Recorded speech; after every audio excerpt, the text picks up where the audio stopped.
Emmanuel Rubin. Alors que la fine fleur des startups connectées était réunie la semaine dernière, le week-end dernier, même sur Futur en Seine, le village des innovations à Paris, Goodlux vous offre quelques démonstrations aujourd'hui en studio de ces objets connectés. Nous sommes en compagnie de Raphaël Seyfried. Bonjour. Vous êtes la cofondatrice de l'entreprise qui a créé Meg, les pots de fleurs connectés. Guillaume Pinto, bonjour. Bonjour. Vous êtes le CEO de Parrot France. Parrot, c'est connu pour les drones. On va voir que ce n'est pas seulement ça. Fred Potter, bonjour. Bonjour. Vous êtes le fondateur de Netatmo, vous êtes créateur entre autres du bracelet June, indispensable au bronzage pour cet été. On y reviendra dans un instant. Alors on va dire honneur aux dames, hein, Raphaël Seyfried. Meg, le pot de fleurs connecté, vous vous êtes lancé en mars 2013, pas toute seule, avec Franz Isin, également designer, un produit qui est vendu donc depuis un an. L'idée du pot de fleurs connecté, elle vous est venue comment ? Alors l'idée, elle est venue de tous ces voyages qu'on va faire au fil de l'année et qui font qu'à certains moments, on va laisser un petit peu nos fleurs et nos plantes derrière nous, chez nous, dans notre appartement. Et puis quand on rentre, on a parfois de mauvaises surprises. Donc on a eu... Parfois elles sont mortes ou elles sont les fleurs, ça va. Et donc le pot comme objet de décoration, mais aussi comme un service, comme un jardinier personnel à la maison, du coup est venu comme une idée et ensuite comme un produit pour embellir vos appartements avec des plantes bien vertes. Alors, vous allez nous expliquer comment ça marche. Je vais vous laisser sortir votre pot de fleurs connecté, Raphaël Seyfried, parce que c'est vrai que c'est parfois imposant, mais j'imagine qu'il peut y avoir plusieurs tailles de ce Meg. Voici ce qu'on peut avoir à la maison. Alors, merci Fred Potter d'avoir aidé à monter ce pot de fleurs. Alors, vu d'ici, un pot de fleurs blanc qui a un joli design, un petit peu biseauté sur les côtés, sauf que celui-ci, il est connecté, c'est-à-dire, comment ça marche? C'est un pot qui est intelligent, donc effectivement, on l'a voulu élégant, on l'a voulu aussi connecté au smartphone, à la tablette.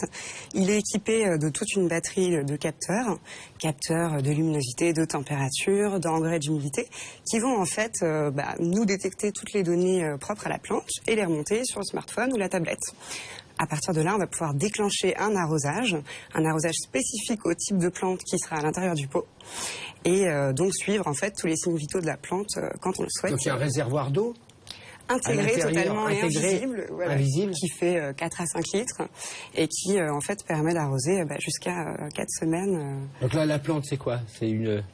Là, c'est un spathiphyllum rose. D'accord. Donc c'est une plante qui est détoxifiante. Oui, on a appris aussi. Je vais te lancer dans la botanique. La science végétale. D'accord. Donc là, elle demande beaucoup d'eau ou pas? Alors celle-là, elle est assez classique. En fait, on a besoin de 20% d'humidité en moyenne sur cette plante-là. Donc le capteur d'humidité va détecter quand on passe en dessous de ce seuil et arroser pour que la plante puisse profiter. Donc ça se fait tout seul, on ne passe pas par une appli? Non. Par contre, vous avez le loisir, si vous le souhaitez, de suivre. Surveiller quand on est en vacances, comment va ma petite plante? Si vous le souhaitez, c'est possible. Ça, on peut le faire. Ou quand vous rentrez chez vous pour voir si tout va bien en termes d'exposition lumineuse notamment.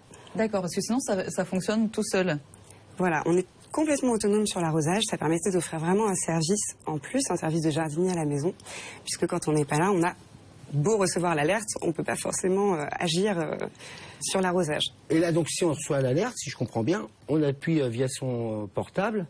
Vous n'avez aucune opération à faire, c'est totalement ça se fait automatiquement.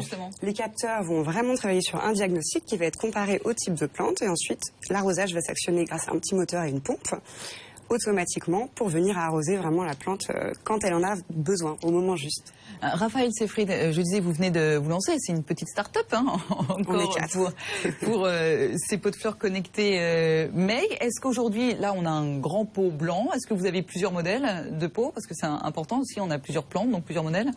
Oui, tout à fait. On travaille sur une gamme très colorée, des pots plus petits.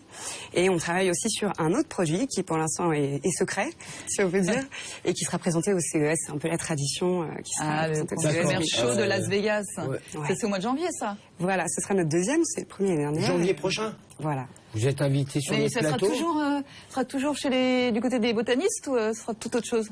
Alors, nous, on est quand même sur un service bien-être, plantes, donc on va rester dans ce secteur-là, qui est le secteur privilégié. Meg, c'est du design, de la technologie et de la science du végétal. Donc on est toujours dans ce domaine, mais on pense que le jardin, voilà, c'est le premier hobby des Français, et donc c'est aussi un moteur de décoration. Donc on a besoin de petits objets, de petites choses qui pourront nous aider au quotidien.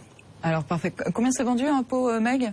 Un Pomex est vendu 199 € avec l'application Android et puis smartphone, enfin tous les smartphones en fait. Et voilà, ça marche. Alors effectivement, je pense que le marché du jardinage, ça intéresse beaucoup de monde parce que vous n'êtes pas les seuls à y avoir pensé. Il y a d'autres propositions pour surveiller les plantes. Déjà du côté de la concurrence, de chez présente sur ce plateau. Flower Power. Alors mais c'est bien parce que c'est une autre proposition, c'est autre chose, un autre fonctionnement. Alors expliquez-nous cette petite branche à l'envers. Là, c'est comme un petit tuteur.